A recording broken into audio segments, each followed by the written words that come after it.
The Joe Rogan Experience. Now, the Great Pyramid of Giza is probably the most stunning of all these ancient structures.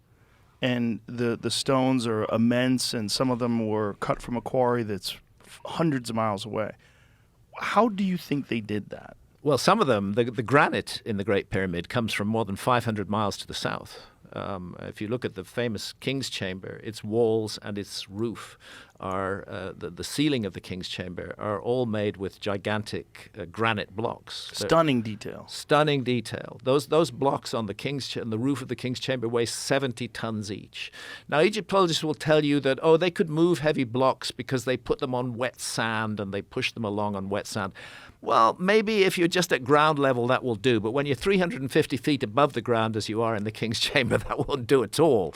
I don't know how they did it. All I know is they did it. I don't think anybody knows how they did it, how they lifted those stones, how they brought them up to that level. I think we're looking, again, at a lost technology. And it was this ancient apocalypse 12,800 years ago that wiped that from the human memory banks almost completely. Not entirely completely because there were survivors, but removed most of it. Randall will tell you, sea level rise, it creates a powerful high energy zone. Mm-hmm. Anything that was existing on those flooded coastlines has just been pounded to hell. I mean, talk about it, Randall.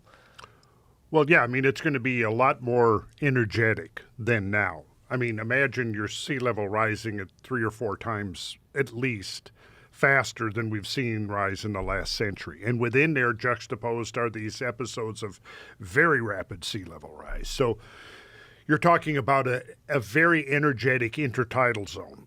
And anything that's there, short of large megalithic blocks, is going to be utterly obliterated by the time the process is through.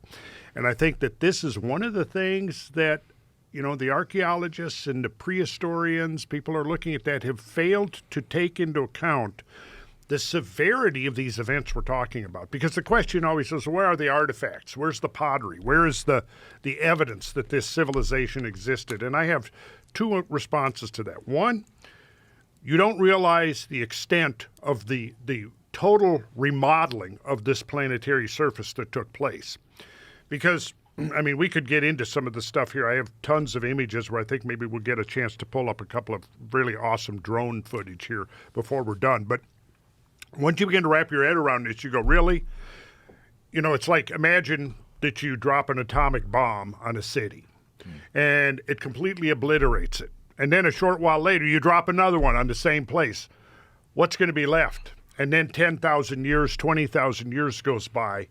What are you going to What are you going to find? What are you going to look for?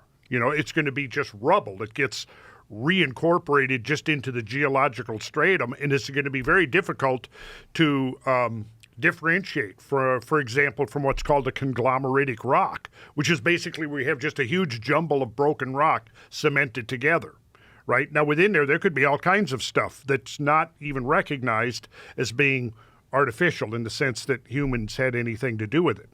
The other thing is when we talk about these ancient technologies, if we're only looking for a mere reflection of ourselves, we could overlook it completely because I think there's evidence that exists now. I mean, some modern researchers whose work has been buried or suppressed, I think we're getting very close to rediscovering some of the things that our ancient ancestors were up to. And maybe this would be worth a whole show in itself. We could dive into this, and I don't want to get into that today. But what kind of technologies are you talking about? Well, I shouldn't really get into that. Get into it. Get into Come it, on. Randall. We got to get into it. Okay, well. We've opened the door, sir. Okay.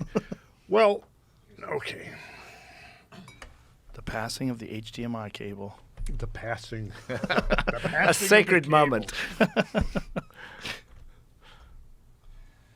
Well, there are people out there now who have been working on trying to rediscover that. And again, I don't want to digress too much into this now because I would really rather be able to give a whole treatment of it, and it might kind of derail us a little bit from this. But there are people who've been working on these things for decades now, basically in secret. And I've had the privilege of talking to some of these people over the last 6 or 7 years.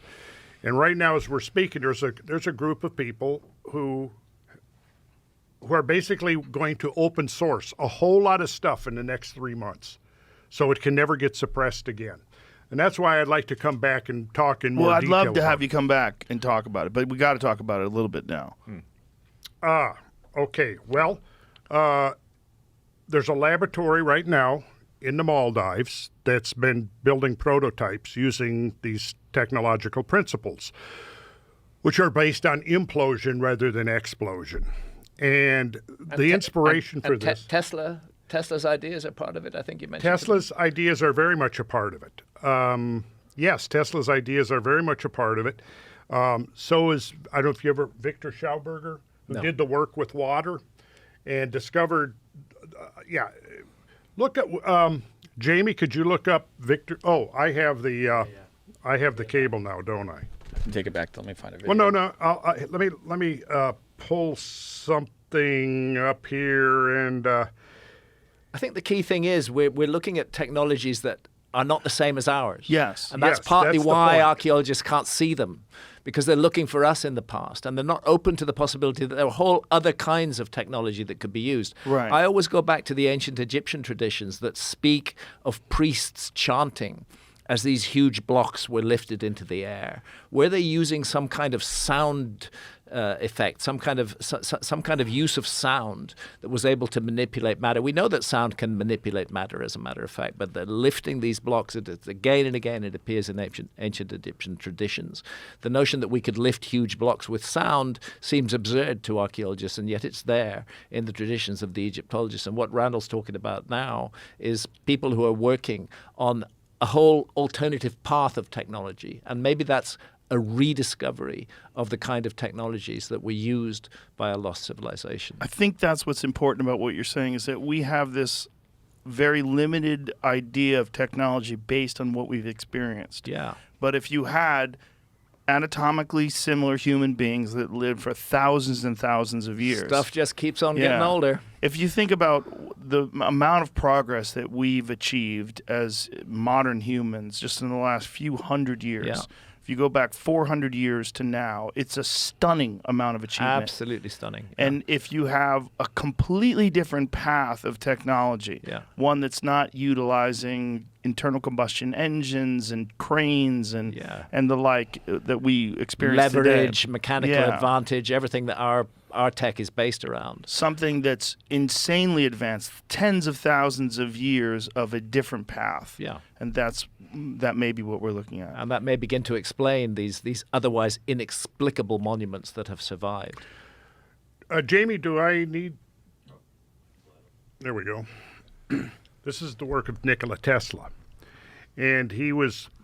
Again, this is way too much for us to get in today. That's why we need to devote a whole session to talking about this. Okay. But this was the inspiration. You know, his work was suppressed. A lot of his patents were taken, sealed up by the U.S. government for whatever reason. I don't know. But this is some of the stuff that's now being developed using his ideas, plus some of the others. This is the man I've been talking to for the last 7 years. Malcolm Bendall? Yes. And again, I don't want to get into it today, but here's an example of what they're doing. This is a generator that has no moving parts. It's all based on geometry, pure geometry. Mm-hmm. And here's the basic idea, as I think I understand it at this point. Resonance frequencies. Everything vibrates. Have you ever, if we had an electric razor, we plugged it in, turned it on, set it on this table, bzz, it's going to move around, isn't it? You ever seen that? Yeah. That's the beginning of the concept because it's vibrating. Everything vibrates at a frequency, and if you know that frequency, you can control things. And I think that's the basic idea of what we're looking at here. And it's all based upon the ancient numbers. And they're developing technologies right now, and they have been. I was recently contacted and given the go-ahead that I could talk. I've been sitting on this for 7 years without talking about it because they asked me not to talk about it until they had their patents in place and their licensing. That's all happened since last summer. So we're now free to talk about it. So that's what I'm saying. I think it would be a good idea to get me back on here. We can look at it. I'm going to lay this on Graham so he can look at it too, because I really want to get Graham's feedback on this. I mean, would it be fair to say that there's an element of a rediscovery of a Yes. lost technology from the past? I think it would be fair to say that, yes. Yeah. And so through this technology, they're able to move stones or cut stones or all the above? All the above. And even transport them? Whoa, Yes. what is all this? Well, this is the model, and this is diagramming all the frequencies of the elements and what their vibrational frequencies are and the numbers that measure those frequencies. And they're all the numbers we get from looking at these ancient traditions that recur over and over and over again, that I've been talking about in my sacred geometry classes for decades without knowing what the final result was going to be. So this inventor who's working with this small group contacted me, and this is what he told me. He said, you built the foundation. He said, you laid the foundation with your work on ancient geometry, and I built a house on top of it. That's what he said. Nice. So for 7 years, he's been supplying me with all the information. I have copies of all the patents. I have videos of the testing of the prototypes.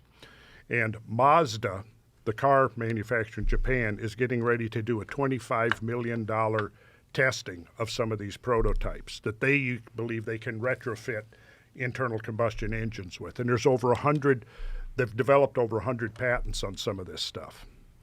And it's amazing. And what would be the fuel?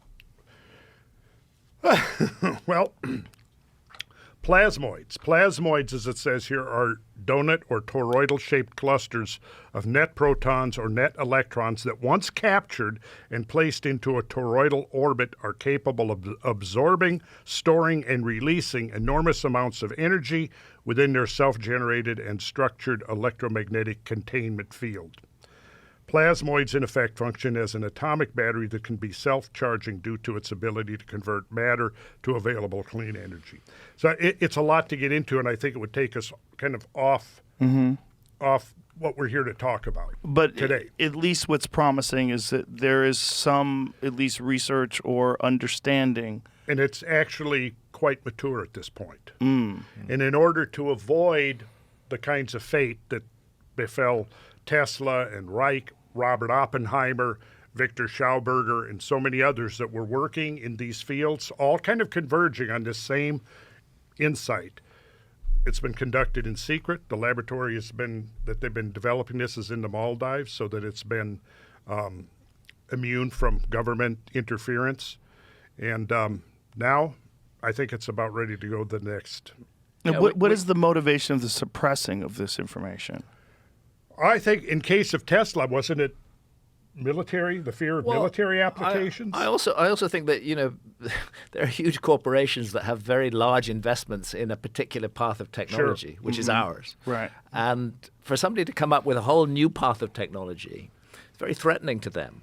And much better from their point of view to suppress it, or if they can't suppress it, to kind of buy it and hide it, and keep things on the track that they're on now. I would say that's the motive. And maybe for people that are curious about this and maybe even skeptical, consider the massive change that nuclear power provided us. Mm-hmm. Whereas before the 1940s, this was unheard of. Yeah. This even the concept of it. And all of a sudden now we have nuclear power, nuclear weapons, the most profound power known to man currently. Mm-hmm. God help us, it's a power for use by adults, but unfortunately it's delinquent children who are leading our world right now. The leaders of our planet, the politicians out there, they're just complete assholes. I can't think of any of them who I feel any respect for whatsoever. And it's they who are in charge of this frightening, terrifying technology. We just aren't mature enough as a civilization to manage technology like that. You have to get that level of maturity.